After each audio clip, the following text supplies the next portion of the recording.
다음 주부터는 정상적으로 제가 예배 집례를 하게 될 줄로 압니다.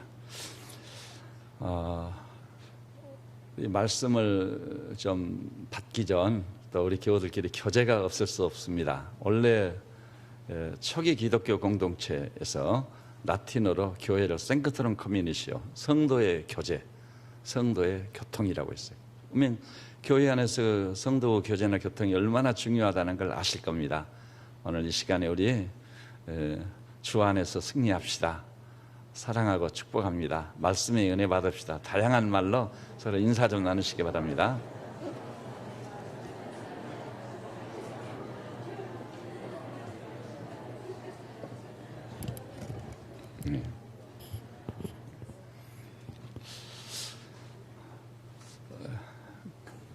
우리 남쪽에 사는 우리 백성들은 오인일인지 이유는 다 알 수 없지만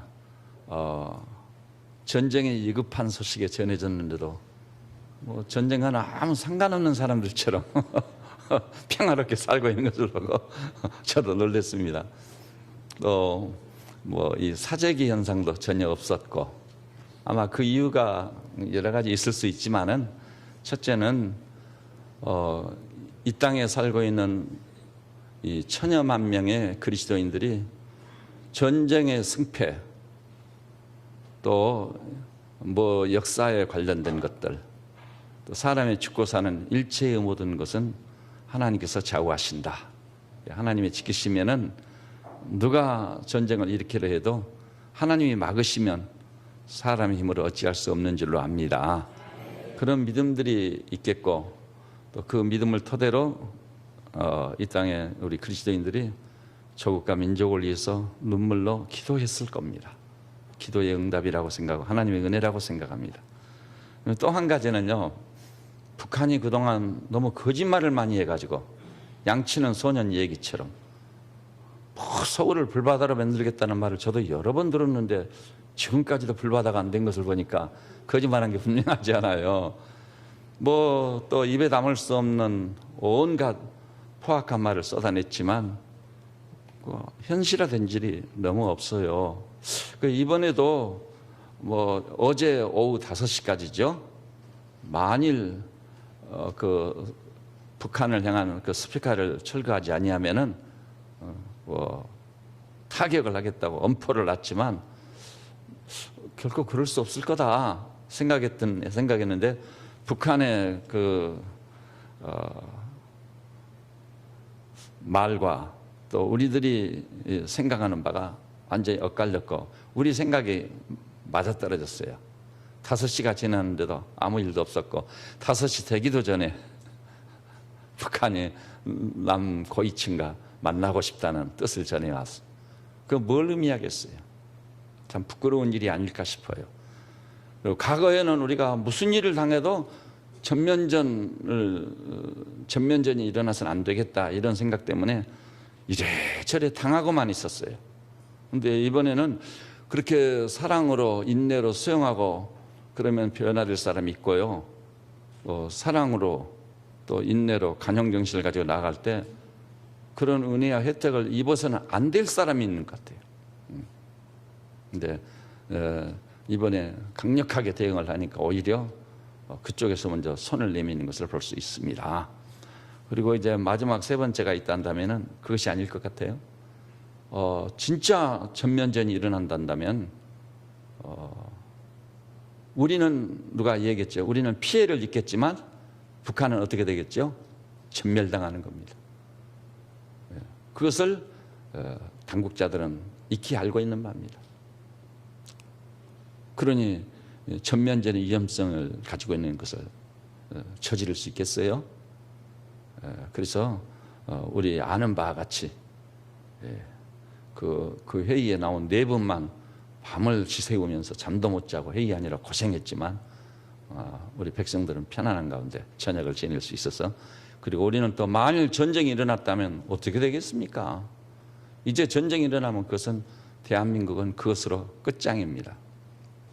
6.25 같은 원시적인 전쟁으로도 초토화가 됐는데 이제는 전쟁이 일어났다면 저도 여러분도 잘 모르는 비장의 무기들을 다 가지고 있거든요. 그것으로 끝입니다. 근데 하나님께서 은혜를 주셔서 우리가 주의 날에, 이 부활의 큰 날에 하나님을 예배하는데 동참할 수 있도록 이 평화로운 분위기를 주신 것에 대해서 감사와 찬송과 존귀와 영광을 우리 하나님께만 돌려드립니다. 그럼 방금 우리가 인사를 나눴던가요? 예. 제가 국가의 안위를 생각하다 보니까 오락가락하네요. 예. 이제 오늘 같이 상고할 말씀의 제목, 항상 말씀의 그 중심 주제가 중요한 거예요. 오늘 말씀의 제목이 뭐죠? 하나님의 영광을 우러러보는 신앙생활. 오늘 여기 계신 우리 교우들께서는 신앙생활을 지금까지 어떻게 해오고 계십니까? 또 지금 현재도 여러분은 신앙생활을 어떻게 한다고 생각하십니까? 대체로요, 첫째는 종교인의 삶을 사는 분들이 많이 계신 줄 압니다. 미안하긴 합니다만은 마치 불교나 카톨릭 다니는 사람들처럼 불교인들을 보니까요, 불자라고 그러더라고요. 그래서 조금 교제를 나누면서 깊이 얘기를 나누니까 절에다가 이름만 걸어놓고 초파일만 나가는 거예요. 그리고 가족들 이름 올려놓고 좀 소정의 헌금을 딱 드리면 스님들이 새벽마다 대신 기도해 준다네요. 그것이 대부분의 불자가 가지고 있는 신앙의 형태입니다. 그 종교 차원인 거죠. 근데 우리 기독교는 결코 종교는 아닌 것입니다. 만일 우리가요, 기독교를 종교 차원에서 믿고 있다면 치명적인 오류를 범한 겁니다. 구원도 없습니다. 그게. 우리는 종교를 믿는 것이 아닌 거예요. 시간 관계상 지나갑니다만은 또 하나의 그 신앙의 형태가 있어요. 그것은 형식적인 거죠. 의식적인 신앙생활. 그래서 주일날 나서 예배 딱 드리고 밥 먹을 때 요식 행위로 식기도 딱 하고, 혹시 교회에서 세일의 기도회를 한다, 새벽을 깨우십시오. 그러면 그 기간만 와서 기도하고, 그런 수준의 신앙생활을 한단 말이에요. 그것도 어느 정도 긍정적인 측면이 없지 않아 있지만 그것은 형식에 그치고 의식화된 신앙생활. 우리 기독교에 있어서 아주 위험천만한 그거예요. 그래서 예수님 시대에요, 의식이나 형식으로 보자면 타의 추정을 불허한 어떤 종교도 흉내를 낼 수 없는 최고의 종교인들이 누구죠? 종교적인 신앙생활. 그 다음에 이렇게 형식적 의식적인 신앙생활, 누구도 흉내낼 수 없는 신앙생활 한 사람들이 바리새인, 서기관들이에요. 제사장족들. 근데 우리 주님께서 그들을 향해 뭐라고 그랬죠? 화 있을진저 너희 바리새인들이요. 무섭게 그들을 7번이나 책망하고 꾸짖었습니다. 그런 신앙은 우리 주님에 의하면 책망의 대상밖에 안 되는 거예요. 그것이 결코 구원이나 사랑의 대상이 될 수 없어요. 그런 신앙생활이. 이제 바라기로는 종교인의 신앙생활, 형식적인 의식적인 그런 신앙생활에서 완전히 벗어난, 정말 우리 삶의 전폭, 그 다음에 이제 사망과 생명으로 따진다면 생명에 벅찬 그런 신앙생활하는 우리 성도들 되시기를 주님의 이름으로 축복합니다. 그러니까 우리 신앙생활이 살아 역사하는 신앙생활, 하나님이 살아계시니 우리 신앙도 당연히 그 살아계신 하나님을 믿는다면 그 수준과 차원의 신앙생활이 되어야 될 줄로 아는 것입니다. 우리 죽어버린 신을 돌로 깎은 신, 구리로 빚은 신, 혹은 무속신앙, 이런 신앙이 우리는 아닌 것입니다. 실제로 살아 역사하시는 하나님, 눈을 만든 자가 보지 아니하시랴, 귀를 만든 자가 듣지 아니하시랴. 그리고 우리 삶의 크고 작은 모든 일들, 바울이 사도행전 17장에 있어요. 만물이 주를 의지하여 삽니다. 그렇습니다. 지금도 살아 역사하시는 분이에요. 그런 하나님을 믿는다면 우리 신앙도 살아 역사하는 믿음이 되어야 될 줄로 믿습니다. 또 주님께서 그것을 기대하고 약속까지 해주셨어요. 내 믿음대로 될지어다. 이 믿음을 가지면 그 믿음대로 되는 믿음의 역사가 나타나야 될 줄로 믿으시기를 바랍니다. 여러분, 믿음의 역사를 지난 한 주간도 경험하셨어요? 여러분의 삶의 현장에서 어떤 상황이나 처지에서든 오직 믿음으로 나갔더니 그 믿음의 결과가 있었다, 믿음의 역사가 나타났다. 그것이 없단다면 우리는 비상을 걸고 금식이라도 선포하고 회개하고 생명이 약동하는 살아계신 하나님을 믿는 산 신앙을 소유해야 될 줄로 믿습니다. 그러면은요, 이 살아있는 신앙생활을 하기 위해서는 여러 가지 요구사항이 있겠습니다만 가장 중요한 것, 그 중에 하나를 오늘 소개하고 싶은 거예요. 그것이 무엇일까요? 하나님의 영광을 우러러보는 신앙생활을 해야 된다. 하나님을 우러러보는. 여러분, 이 세계 역사는 말할 것도 없고 교회 역사에서 가장 놀라운 순간이 있었는데요. 영국에서 1600년대에 역사상 가장 위대한 신앙을 가졌던 퓨리탄 청교도가 태동을 해가지고 영국을 지배하던 그런 때였거든요. 그때 또 그 시대를 대표할 만한 위대한 목사님들 120명, 장로님들 30명, 150명이 저 웨스트민스터 사원에 모여가지고 기도하면서 말씀을 이렇게 깊이 묵상하면서 아버지의 뜻을 구하면서 우리가 믿는 것이 무엇인지, 우리가 믿는 바, 그것을 신앙 고백이라고 할 수 있죠. 그런 것을 조직적으로 이렇게 대소요리 문답이라는 것에 담았습니다. 지금까지 출연했던 가운데 성경적 기독교 신앙, 역사적인 개혁교회의 신앙을 그렇게 완벽하게 고백적으로 표현한 것은 없습니다. 그래서 조금 깨어있는 교회는요, 반드시 웨스트민스터 소요리 문답에 대해서 체계 있게, 질서 있게, 그것을 집중력 있게 강의를 다 하는 것입니다. 우리 교회도 이번 수요일부터 웨스트민스터 신앙 고백 중에 그 소요리 문답을 장시간에 걸쳐서 앞으로 쭉 다 한번 그것을 살펴보려고 하는 것입니다. 그런데 그 웨스트민스터 신앙 고백, 역사적인 개혁교회의 가장 위대한 가르침으로 성경적 신앙을 거의 완성도에 가까울 만큼 고백한 거다, 그런 평가를 받는 그 웨스트민스터 소요리 문답 제2lang이 뭔 줄 아세요? 다 아시죠? 사람의 제일 되는 목적이 무엇이뇨? 이보다 중요한 질문이 어디 있겠어요? 우리는 짐승이 아니기 때문에 사람이라면은 틀림없이 인생이 직면한 본질적 문제에 대해서 대답을 가져야 돼요. 그 본질적 문제가 뭐죠? 우리 인생이란 어디서 왔느냐, 무엇을 위해 사느냐, 삶의 목표지요. 목표, 목적성이 있어야 되는 거예요. 그 어떤 사람이요, 그냥 정신 나간 사람처럼 이렇게 서 있으니까 지나가는 사람이 물었습니다. 어디로 가십니까? 글쎄 나도 지금 어디로 가는지를 모르고 지금 생각 중에 있습니다. 이럴 수는 없는 거잖아요. 따라서 합시다. 인생의 목적성이 분명해야 된다. 그 다음에는요, 우리 인생 다 마치는 날 내가 부름을 받을 때 나는 어디로 가느냐? 과연 무덤이 마지막 종착지냐? 죽음으로써 이 존재가 단절되고 중단되고 끝난단 말이냐? 아니면 죽음 이후에도 틀림없이 우리에게는 새로운 생명이 있고 죽은 자가 가야 될 지옥과 천국이 있다는 것이 분명한 것인지, 어디로 가느냐? 이런 문제가 인생의 본질적 문제라고 할 수 있는 것입니다. 이런 문제에 대한 대답이 없이 산다는 것은 그건 사람이 아니라 동물인 것이고 짐승인 겁니다. 그런데요, 우리가 무엇을 위해서 사느냐? 이 우리 인생의 목표, 이 목적성, 이 말 속에요, 어디서 와서 어디로 가느냐까지 포함되어 있는 거예요. 그렇다면 여러분의 삶의 목표는 무엇입니까? 분명히 알아두십시오.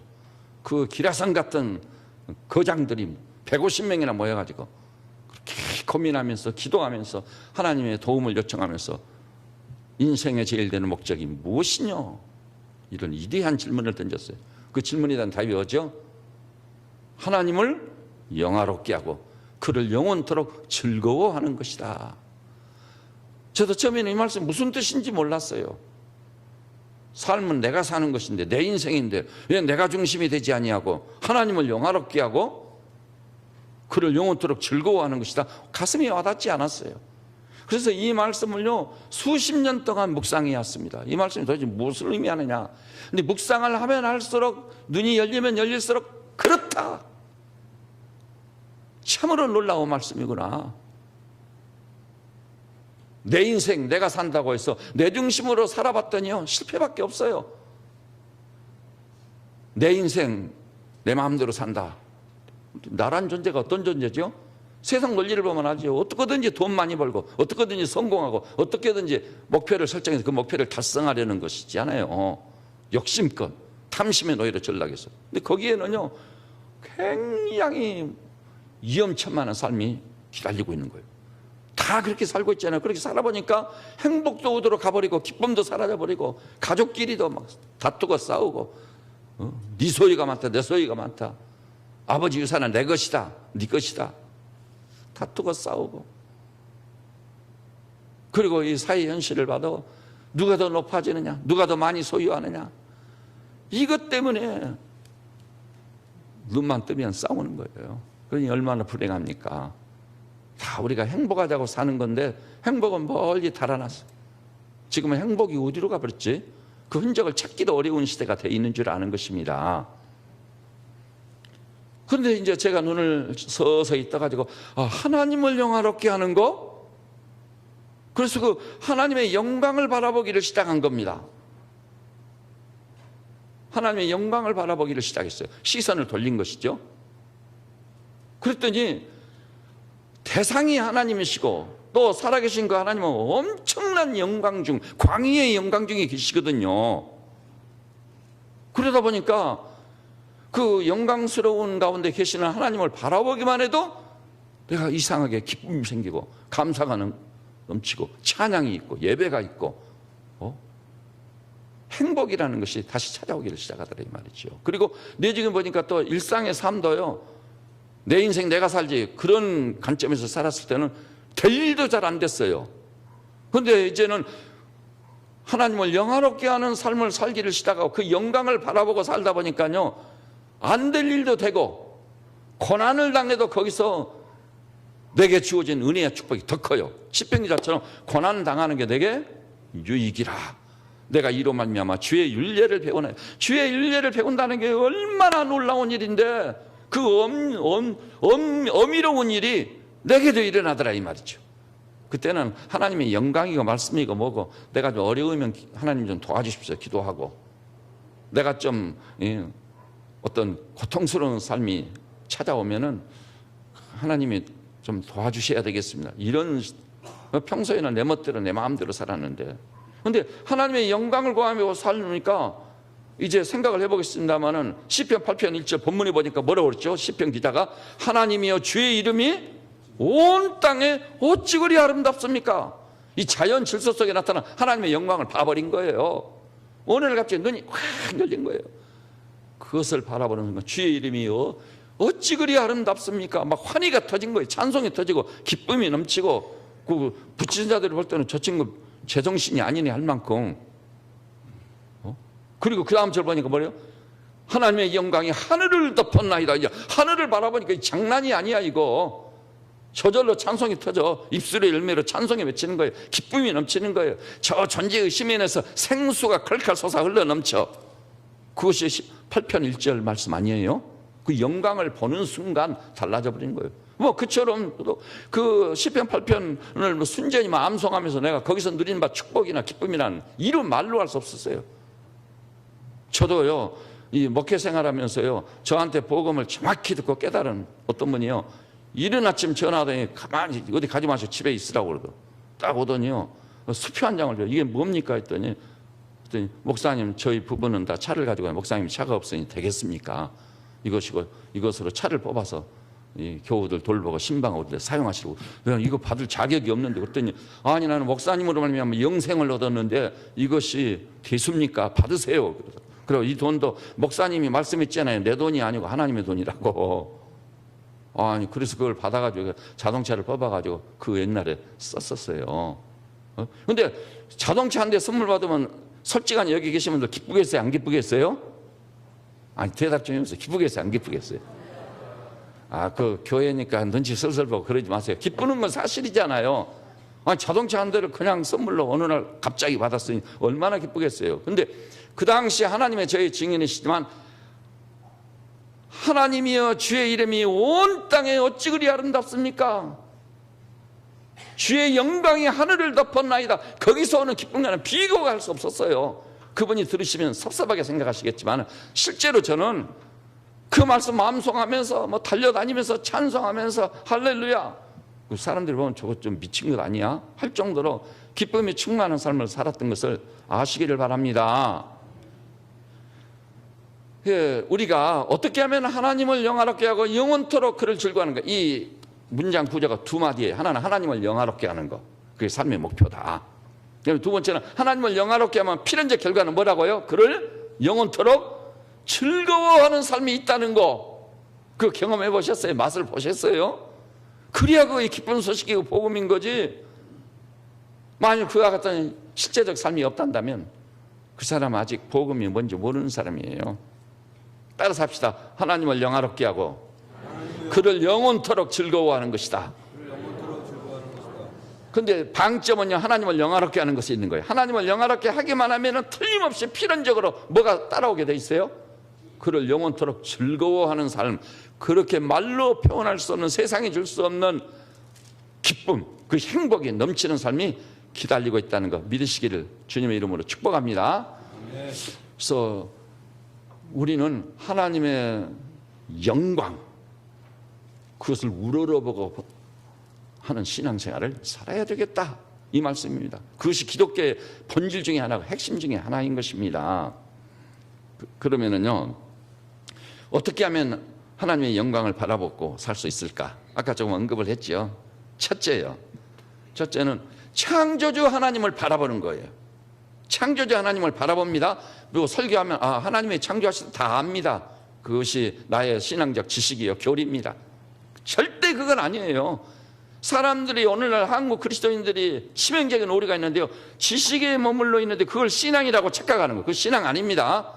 머리로만 이해하고 있을 뿐이지. 그 다음에는요, 교리. 다 아는데요, 하나님이 천지 창조한 거 나도 다 믿습니다. 믿기를 뭘 믿어요? 그 교리적 차원에 머물러 있는 거, 이건 신앙이 아니에요. 이런 걸 구원신앙도 아닌 것입니다. 그러면 뭐냐? 창조주 하나님을 계속해서 바라보는 신앙생활이에요. 창조주 하나님.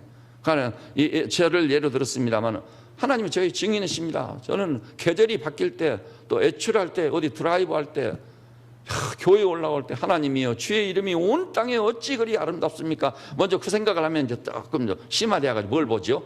지구촌에 있는 동식물을 생각해봐요. 동식물. 너무 놀라운 거예요. 생각해 보십시오. 지금 우리는 온갖 과일을 수확해서 즐기고 있죠. 근데 그 과일들이 똑같이 뿌리를 내리고 똑같이 햇빛을 받았는데, 똑같이 광학작용이라는 걸 했는데, 그 과일나무 잎사귀나 띄어다가요, 실험실로 가지고 와서 현미경으로 딱 들여다보면 포항 제철 공장보다 위대한 공장이 거기 하나 있습니다. 그래서 물 수분 빨아올리고 태양광선 받고, 그 다음에 잎사귀 자체가 가지고 광학작용이 올리, 그걸 딱 해가지고 영양소를 만드는 거예요. 그 영양소를 물감부 채근말을 통해 딱 옮기는 것입니다. 그런데 그것이요, 어떤 것은 복숭아가 되고, 어떤 것은 수박이 되고, 어떤 것은 사과가 되고, 이럴 수가 있는가? 기적이에요, 기적. 그것을 연구하는 학자들은 뭐 학문적으로 이렇게 저렇게 설명하지만 그 설명으로는 우리를 만족시킬 수 없습니다. 그것은 경이로운 일이요, 기적이요, 신비요, 신묘막측한 일이요. 온갖 영양소가 다 있어, 과일 속에. 냄새가 다르고, 향이 다르고, 생김새가 다르고, 영양소가 다 달라가지고 이것도 먹고 저것도 먹고, 정말 놀라운 겁니다. 그것을 생각할 때 이것은 신비하고 경이로운 거예요. 하나님이 행하신 일이에요. 그래서 그의 영광을 동식물을 통해 우리가 바라볼 수 있는 줄 믿으시기를 바랍니다. 제가 어떤 장로님하고요, 가을 여행을 한번 한 일이 있거든요. 그 장로님 저보고 그래요. 목사님을 만나고 저는 처음으로 자연에 대해서 눈을 떴다고. 아니 무슨 소리입니까? 그랬더니 자기는 돈 벌기에 바빠가지고 날마다 출근해가지고 차 몰고 다니면서 가을이 온지 간지도 몰랐다는 거예요. 그리고 제가 전원교 한 다음에 많은 분들이 구경하러 최초의 전원교에서 올라오셨거든요. 그런데 그 교회 다니는 여성분들이요, 몇 분이 올라와서 제가 뒤에 산책로를 안내를 해줬거든요. 그랬더니 자기들은 산에를 처음 와본대요. 너무 지금 믿어지지를 않아가지고, 아니 이 아름답고 이 장중하고 장엄한 산들이 줄지어 있는데 산에를 처음 와보다니요. 안 믿어집니다. 그랬더니 진짜 그렇대요. 처음 와보니까. 그러면 어떻습니까? 너무나 좋다는 거예요. 이게 산이에요, 우리 뒷산이. 그것 보고도 그 양반은요, 저 설악산 대청봉 모시고 올라갔더니 아마 기절해 버렸을 거예요. 이렇게. 아마 미국의 저 어디죠? 그랜드 캐년 모시고 왔으면 아마 거기서 죽었을지 몰라요. 진짜. 충격 먹어가지고 이럴 수가 있는가. 중국에 그 다녀오셨죠? 뭐 황산이 있죠? 장각에 원각에 이런 데 갔더라면 살아서 돌아오지 못했을 거예요. 엄청나지 않아요? 그러니 거기에 무슨 기쁨이 있고 행복이 있겠습니까? 저는 주 안에서 그리스도의 심장을 가지고 우리 형제 자매님들이 간곡히 구합니다. 주님께 소원을 가지고 달려가 엎드려 주여 내 눈을 열어 자연 질서의 신비를 보게 해주십시오. 하나님이 지으신 그 자연 질서 속에 있는 하나님의 영광을 봤어. 나도 시편 기자처럼 하나님이여 주의 이름이 온 땅에 어찌 그리 아름답고 하나님의 영광이 하늘을 덮었습니다. 이런 고백이 터지게 해주십시오. 그렇게 기도하고 그 영광을 바라보고 사는 성도들 되시기를 바랍니다. 세상 바라보지 마세요. 세상 바라본다고 세상 일이 잘 되는 것도 절대 아닙니다. 걱정할 일밖에, 염려할 일밖에, 또 전쟁이 일어날까 말까 이것만 생각하는 사람, 아이고 전쟁이 일어나면 큰일 났다. 우리 손자 손녀들 아들 딸들은 어떻고, 또 저 철책성에서 가까운 곳에 있는 우리 혈육들은 어떻게, 근심 걱정 염려, 내 발을 꽉 잡고 결박짓고 놔주지 않아요. 응? 그리고 불평과 원망 가득 채우게 돼. 눈만 뜨면은 세상 근심은 혼자 다 짊어진 것처럼 내천자를 기리고 살아가요. 하나님께서는 수고하고 무거운 짐진이들아 다 내게로 오라. 내가 너희를 쉬게 하리라. 그렇게 초청하신 분 아니에요. 그러니까 주님께 그거 다 내려놔버리고 우리는 그의 영광을 바라보자는 겁니다. 동물의 세계는 또 어떠해요? 기가 막히죠. 기가 막혀. 여러분 그 텔레비전에 방영되는 동물의 세계 있잖아요. 그걸 저는 옛날에 텔레비전이 없을 때는 텔레비전 좀 사가지고 언제 저것을 좀 보나. 근데 텔레비전을 마침내 구입을 해가지고 동물의 세계를 보니까 진짜 기가 막히더만요. 동물의 세계가. 근데요, 건국대학교 축산과에 있었던 우리 교회도 두어 번 다녀가셨던 신 박사님이라고 있잖아요. 지금 한동대 교수로 있는 그분이 쓴 그 인체의 신비란 책이 있어요. 그 책을 나오자마자 사가지고 읽어봤습니다. 읽어봤더니 전문가가 우리 인체의 신비를 기록했는데요. 탄성이 절로 나와요. 와, 정말 놀랍다. 그래서 구약의 선지서의 말씀이 맞다는 생각입니다. 주께서 모태에서 나를 조직하심이 신묘막측하니이다. 인간의 두뇌라는 것은 동물과 또 달라가지고 이 지혜가 놀라워, 기억력이 놀라워. 컴퓨터가 인간의 뇌에서 나왔지 않아요. 우리 인간에는 또 컴퓨터하고도 달라. 한번 머리를 딱 뚜껑을 열고 생각을 딱 해보기로 하면 어렸을 때 초등학교, 중학교, 고등학교 친구들, 부모님 지나가는 시절의 추억들 한 번에 쫙 떠올라. 놀랍죠? 동시에 막 동시다발적으로 떠올라 버리는 거예요. 그리고요, 이 머릿속에서 나오는 그 콩나물 깍대기 7개 가지고 온갖 곡을 만드는 이 땅에는 음악이 그 얼마예요? 기가 막힌 거예요, 음악이 이게. 참 우리 민족 정서에 맞느니 내 마음의 강물이라는 노래를 듣고 있느라면은 얼마나 행복해지는지 몰라. 너무나 행복해지는 거예요. 그리운 금강산을 보면 당장에 그냥 때려치고 금강산을 가보고 싶어요. 근데 금강산이 열려야 되겠는데, 그래 저도 한번 가볼 텐데. 여러분, 우리 인체의 신비라는 것은 형언할 수가 없는 거예요. 안과적으로, 이비인후과적으로, 뇌를 연구하는 전문가들, 장기를 연구하는 학자들, 도대체 사과가 뭐고 밥이 뭔데 그걸 먹으면 어떻게 돼요? 이상하게 입에서 씹어가지고 장기로 내려가는 동안 영양소를 다 빨아들이는 거예요. 기가 막힌 거. 이거 어떻게 영양소를 빨아들이지 이게? 설명은 하지만 우리 사람을 만족시키는 대답은 없습니다. 학자들은 없어요. 그 신묘막측하지 않아요. 그러니까 그것을 볼 때 하나님이여 주의 이름이 온 땅에 어찌 그리 아름답습니까? 그래서 시편 8편을 계속 읽어가다 보니까 주께서 그 손가락을 지으신 해와 달과 별들을 내가 보니, 여기쯤 이러니까 해와 달과 별들까지 본 거예요. 아까 시편 8편 1절 하반절에 있었죠. 주의 영광이 하늘을 덮었나이다. 하박국 3장 3절로 보니까 그 영광이 하늘을 덮었고 시편 19편 1절 하늘이 하나님의 영광을 선포하고 궁창이 그 손으로 하신 일을 나타내는 도다. 이쯤 되니까 너무 놀라운 거예요. 그러니까 하나님이여 인생이 무엇이 간데 우리를 크게 여기사 하나님보다 조금 못하게 하시고 만물을 우리 발 아래 두시고 그것을 다스리게 하십니까? 기쁨이 충만하고 감사가 넘치고 그 영광을 바라보는 순간 업이 되고 막 흥분이 되는 거예요. 삶의 의욕이 막 생기는 거예요. 오늘 여기 나온 우리 믿음의 식구들께서는 자연 질서 속에 나타나는 하나님의 영광, 저 창조 질서가 하늘에도 나타나죠. 우주의 신비, 광대무변한 우주, 생각해 보신 일 있어요? 별빛 반짝이는 밤하늘을 바라보면서 조요에 비치는 달빛을 바라보면서 흘러가는 은하수를 바라보면서 아침에 태양이 솟아오르면 그 흑암이 순식간에 물러가 버리고 어떻게 촛불과 전기로 바뀔 수 있어요 이게? 근데 우리가 그 캄캄한 흑암 속에서요 전기만 탁 돌아도 어떠죠? 굉장히 감동적인 거예요. 저희 고향에는 원래는요 제가 중학교 고등학교 다닐 때 전기가 안 들어왔어요. 호롱불 켜고 살았거든요. 그러니까 눈이 얼마나 침침한지. 근데 드디어 수학여행을 가게 됐어요. 저도 그 대열에 참여해서 수학여행을 가는데 부여로 갔거든요. 근데 뭐 이 반짝반짝 빛나는 그 도시를 지나다 보니까요 정말 아름답대요. 근데 부여를 갔는데 거기는 전기가 돌아가지고 온 도시가 휘황찬란한데 이게 꿈이냐 생시냐. 사실 그래서 여러분 기억 안 나세요? 저는 호롱불 밑에서 살다가 어느 날 수학여행이라는 이름하에 도시 근교를 지나다가 도시 복판 부여시에 싹 들어갔는데 이야 정말 휘황찬란하구나. 그리고 내중에 서울에 올라가서 남산에 올라가가지고 남산 타워 있죠. 거기 올라가서 서울 시가지를 바라보니까 야경처럼 아름다운 경관이 없습니다. 정말 아름다운 거예요. 그런데 그런 것과는 비교할 수는 뭐예요? 태양빛, 흑암이 쫙 물러가고 온 세상이 환히 밝아진 것이 생각하면은요 참으로 경이로운 거예요. 신묘막측한 거예요. 그래서 이런 자연 질서를 보고 거기서 하나님의 영광을 바라보고 영적으로 감정적인 정황이 업이 되어가지고 기쁨이 충만하고 감사가 넘치고 달려가며 사는 그런 성도들 되시기를 주님의 이름으로 축복합니다. 그것이 우리 기독교적인 신앙생활이라는 겁니다. 근데 여기서 멈추지 않아요.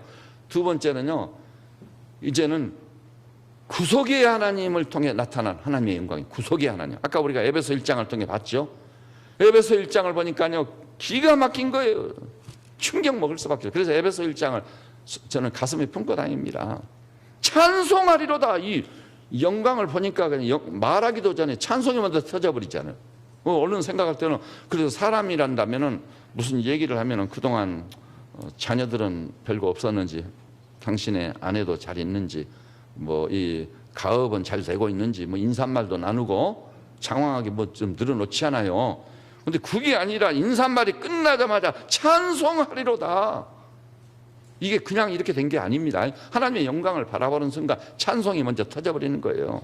여러분들 무슨 일을 당하든 무슨 일을 만나든 신앙생활할 때 상황이 어떻든 환경이 어떻든 무조건 찬송이 먼저 터지는 그 복됨이 있으시기를 바랍니다.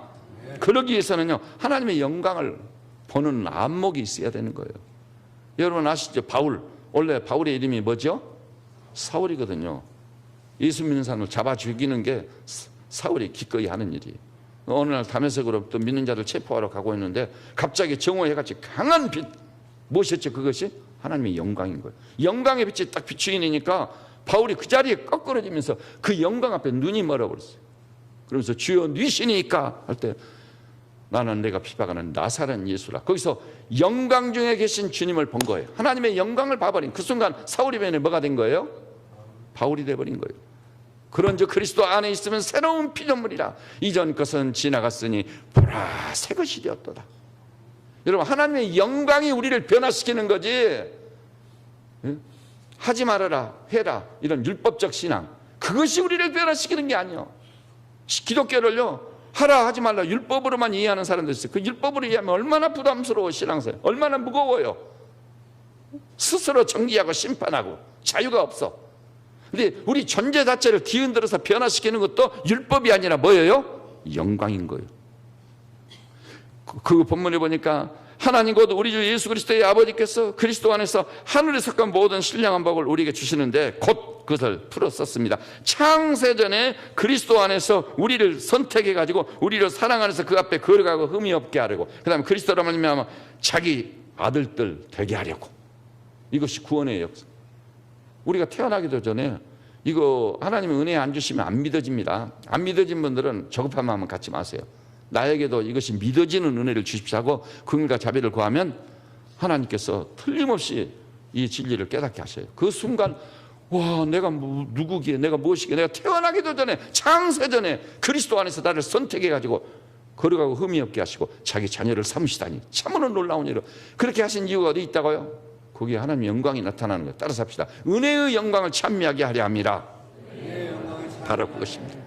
이것을 제대로 깨닫고 그 영광을 봐버리면요, 은혜의 영광을 찬미할 수밖에 없게 돼요. 나에 대한 그 자존감이 엄청나게 올라갑니다.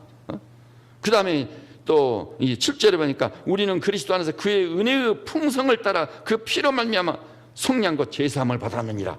구원이잖아요. 죄사함을 받는 구원, 영생을 얻는 것이잖아요.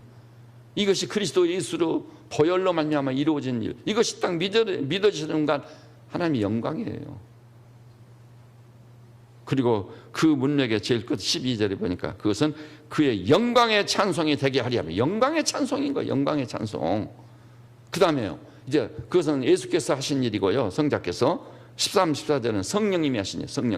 성령님은 자 무슨 일을 하시죠? 놀라운 섭리와 경륜 속에 누군가를 감동해서 우리에게 복음을 전하게 만드는 것입니다. 그래서 우리가 복음의 말씀을 듣고 그 안에서 또한 믿어, 그래 구원을 받은 다음 성령으로 인침, 도장을 쾅 찍어서 내가 너를 지명하여 불러나니 너는 내 것이다. 그리고 14절까지 보니까 우리가 받은 바 이 영원한 생명의 구원의 기업의 보증이니까 이 은혜를 잊고 나니까 이거 엄청난 하나님의 영광의 발현입니다. 그러니까 14절 끝부분에 보니까 그의 영광을 찬송하게 하려 합니다. 영광의 찬송이에요. 그래서 구속을 통해서 나타난 하나님의 영광을 볼 수 있는 신령한 영안이 열리시기를 주님의 이름으로 축복합니다. 그럴 때 은혜의 영광을 찬미하는 자로 내 존재가 바뀌어지는 거예요. 이제 뭐 하라 하지 마라 그것을 지키고 안 지키고 그런 율법적 차원이 아니에요. 그 은혜의 영광이 우리를 떠담이는 거예요. 바울이 그랬잖아요. 나의 나된 것은 오직 하나님의 은혜로다. 그 은혜의 영광을 찬미하는 성도로서 사시기를 바랍니다. 그 은혜의 영광을 찬미하면서 학업도 닦고 그 은혜의 영광을 찬송하면서 출근도 하고 교회도 봉사하고, 그러니까 이 교회 봉사하고 또 출근해서 일하는 분들 보면 얼굴이 완전히 죽을 상이에요. 요즘 물론 이해를 못하는 바는 아니에요. 그러나 그분들이 그리스도인이라는 나는 이해 못해요. 하나님의 사람들은 그게 아닌 거예요. 그 조건과 상황과 환경을 뛰어넘어 복음이 되어야 될 줄로 믿습니다. 은혜의 영광을 찬미하며 씩씩하게 사는 거예요. 그럴 때 주의 길도 열리고 하나님이 개입하고 역사하실 때 노예가 변해 애굽의 총리가 된 요셉의 역사도 우리에게 일어날 수 있다는 것을 믿으시기를 바랍니다. 상황이나 환경이나 조건을 뛰어넘는 게 영광의 복음인 겁니다. 영광의 복음. 그래서 우리는요 하나님께 이렇게 부르짖고 호소해야 돼요. 성경에 보니까요 분명히 이렇게 말씀을 하고 있거든요. 원컨대 주의 영광을 내게 보이소서. 이렇게 기도하고 호소하는 분들 되셔야 돼요. 뭐라고요? 원컨대 주의 영광을 내게 보이소서.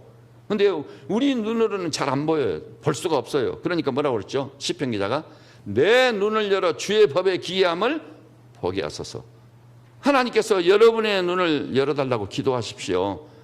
내 눈을 열어 볼 수 없던 것을 보게 해주시고 경험할 수 없는 것을 경험하게 해주십시오. 자연 질서 속에 나타난 하나님의 영광을 보게 하시고 구속 질서에 나타난 하나님의 영광을 봐서 과연 내가 은혜의 영광을 찬미하며 달려가며 사는 성도가 되게 해주십시오. 이렇게 기도하시기를 바랍니다. 아까 바울 얘기를 했는데 모세도 마찬가지예요. 모세가 양이 낳치는 목동으로 일생이 끝날 뻔났어. 무의미한 인생을 살 뻔한. 그것도 뭐 꼭 무의미하다고 보기는 어렵지만은 양치는 먹동으로 그 인생을 마감할 뻔했는데 양을 몰고 어디 갔죠? 호렙산에 올라가고 호렙산에 올라가는데 가시떨기 나무가 불이 붙어가지고 막 타는데 그런데 불은 또 안 타고 있는 거예요. 그래서 이 이상한 광경을 보려고 접근하니까 하나님께서 그 영광적인 뭐라고 그랬죠? 모세야 모세야, 내 발에 신을 벗으라. 여기서 그 가시떨기에 활활 타고 있는 불 가운데 하나님이 나타나셔. 그것이 하나님의 영광이라는 걸 딱 보는 순간 발에 신을 벗게 되는 거예요. 인생의 모든 멍에 내 영광, 그 모든 발에 신을 싹 벗어버리고 하나님 앞에 딱 서는 거예요. 그 순간 그는 뭐가 되어버리죠? 양치는 목동이 변해 출애굽의 영도자가 됐다는 거 믿으시기를 바랍니다. 우리가요, 하나님의 영광이라는 것은 기기묘묘한 거예요. 그 영광이 사실 제가 자연 질서를, 구속 질서를 얘기했지만 우리가 다 느끼고 경험할 수 있는 세계인 겁니다. 다만 그런 차원이 있다는 걸 알지 못하고 그것을 볼 수 있는 눈이 열리지 않아 그저 세상 속에서 결박당한 채 흑암의 세력에 결박당해가지고 살고 있는 거예요. 얼마나 딱할지 모릅니다. 그러므로 이것이 우리 형제 자매님들께서는 이제로부터 주의 영광을 종에게 보이소서, 내 눈을 열어 주의 영광을 볼 수 있게 하옵소서. 다메섹 도상의 바울처럼 정오해같이 강한 빛으로 찾아오시는 영광, 호렙산에서 떨기나무 불 가운데 영광 중에 나타난 하나님, 그의 영광을 보는 성도들 되시기를 바랍니다. 그러면 아마 여러분의 삶이 놀라울 거예요. 놀라울 뿐만이 아니에요.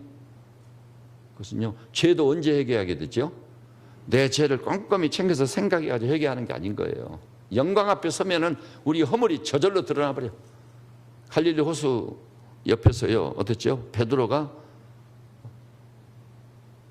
한 마리도 잡지 못하고 초라하게 아침을 맞이했어요. 주님께서 깊은 데로 가서 그물을 던져라. 엄청난 고기래요. 그래서 그 배를 가지고 호수 가해로 나왔습니다. 그리스도 앞에 딱 섰어요. 이야, 그때니 베드로가 뭐라고 그러죠? 주여, 나를 떠나소서, 나는 죄인이로소이다. 진정한 회개가 나오는 거예요. 영광 앞에 서야 죄도 회개하는 거예요. 오늘 여기다 우리 교우들께서 날마다 하나님의 영광에 여러분이 노출되므로 내가 얼마나 많은 죄를 짓고 무서운 악인인지를 알고 하나님 앞에 죽은 듯이 엎드려져 주여, 나를 떠나서 나는 죄인이로소이다. 그것 자체가 은혜입니다. 축복이에요. 그런 영광을 사는 성도들 다 되시기를 우리 주님의 이름으로 축복합니다. 네. 제가 이제 영광에 관해서요, 제 후배 이재한 선교사님 얘기를 하고 마치려고 합니다. 우리 이재한 선교사가요, 제 신학교 1년 후배거든요. 서서문에 있는 유명한 그 평안교회 중고등부 전도사로 했을 때 저를 여름 수양회 강사로 초청을 해줘가지고 갔습니다. 그 아주 죽이 맞는 거죠. 그래서 그때 굉장히 큰 은혜를 받았어요. 근데 이재한 선교사가 내중에 선교사를 간다더라고. 어디로 갑니까? 했더니 저 감비아, 아프리카 감비아라고 하는 거예요. 감비아, 어려운 나라인데 우리 뒷산 같은 산 하나도 없는 나라예요. 구경거리가 전혀 없어. 자랑할 게 아무것도 없어. 그리고 이재한 선교사가 내중에 그 간증에서 그런 얘기를 했더라고요. 감비아에서 자랑할 수 있는 것은 바나나밖에 없대요. 바나나. 근데 바나나야 뭐 열대지방은 다 있지 않아요. 그렇게 구경거리도 없고 살만 나지 않는 나라예요. 그 나라에 선교사를 가가지고 사는데 자기 자신이 너무 초라하게 보이다는 그런 나라에 가가지고 나는 선교사니까 뭐가 풍성한 것이 없고 자랑할 게 없고 선교사인데, 그런데요, 감비아 대통령이 무슨 기념일을 맞이해가지고 그 애국 대사들을 전부 초청했대. 애국 대사들. 자기도 그 자리에 갈 수 있는 특권을 얻었는데 가서 보니까 다 자기 나라를 대표한 대사들이 와 있는 거예요. 그래가 융숭한 대접을 받아 미국 대사입니다. 러시아 대사입니다. 나는 이게 뭐냐, 얼마나 초라하고 자기 자신이 참 참담하게 느껴지는지. 그런데 갑자기 하나님께서요, 눈을 탁 뜨고 분별력을 주시는데 나는 이 자리에 하나님이 보낸 하나님의 대사로 온 게 아니냐, 나는 하나님의 대사다. 그것이 딱 믿어지면서 그것이 그 생각으로 자기 전지의 깊은 곳에서 자리를 잡은 거예요. 할렐루야. 너희들은 미국 대사고 러시아 대사임을 자랑하지만 나는 하나님의 대사로 이 자리에 왔다. 그러니까 얼마나 감사해요. 상황이 달라진 것 없어. 환경이 바뀌어진 게 없어. 오직 눈이 열려버린 거예요. 그래가지고 하나님의 대사라는 자기 신분에 대한 뚜렷한 의식이 생긴 거예요. 근자에 우리나라 그 김하중 장로도 그랬죠. 최초로 중국 대사로 갔거든요. 그 어수선한 상황에서 중국에 대해서 일면식도 없는데 중국 대사로 가서 무슨 일을 하겠어요. 근데 근데 하나님이 나를 중국 대사로 보내는구나, 우리 조국을 위해서. 그래서 하나님의 대사로서 의식을 가지고 가서 기도 중에 하나님의 인도를 받은 결과 놀라운 사역을 했거든요. 그이가. 그래가지고 그가 그 간증기를 쓴 게 하나님의 대사, 하나님의 대사예요. 여러분은 세상을 누구로 사시겠습니까? 하나님이 보내신 하나님의 대사로서 뚜렷한 신분의식을 가지고 사시기를 주의 이름으로 축복합니다. 그래서 그 하나님의 영광을 보면은요, 그 영광과 관련된 믿음과 신앙을 갖게 되면 우리의 삶은 확 살아나는 거예요. 그래가지고 영광스러운 수준과 차원, 하나님의 수준과 차원을 사는 하나님의 백성, 하나님의 자녀, 하나님의 종들이 되실 줄로 믿습니다. 기도하십시다. 하나님 아버지, 시대가 어지럽고 혼란스럽습니다. 사람들도 살기 어렵다고 말하고 젊은이들은 우리에게 미래가 없다고 호소합니다.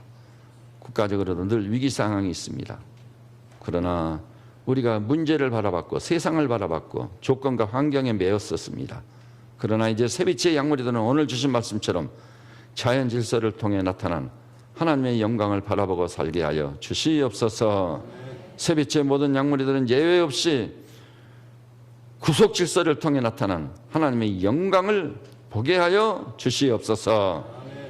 우리에게 주의 영광을 보이소서. 우리에게 눈을 열어서 주의 영광을 볼 수 있도록 축복하여 주시옵소서. 엎드릴 때마다 눈을 열어서 주의 영광을 보게 해달라고 부르짖고 호송하는 종들을 되게 하여 주셔서 그 영광을 본 자처럼, 모세처럼, 저 바울처럼 놀라운 삶을 살게 하시고 신적 수준과 차원을 사는 그 복됨과 영광이 우리 모든 성도들에게 있게 하여 주시옵소서. 예수님의 이름으로 기도드립니다. 아멘. 예, 이제 특성해 주시겠습니다.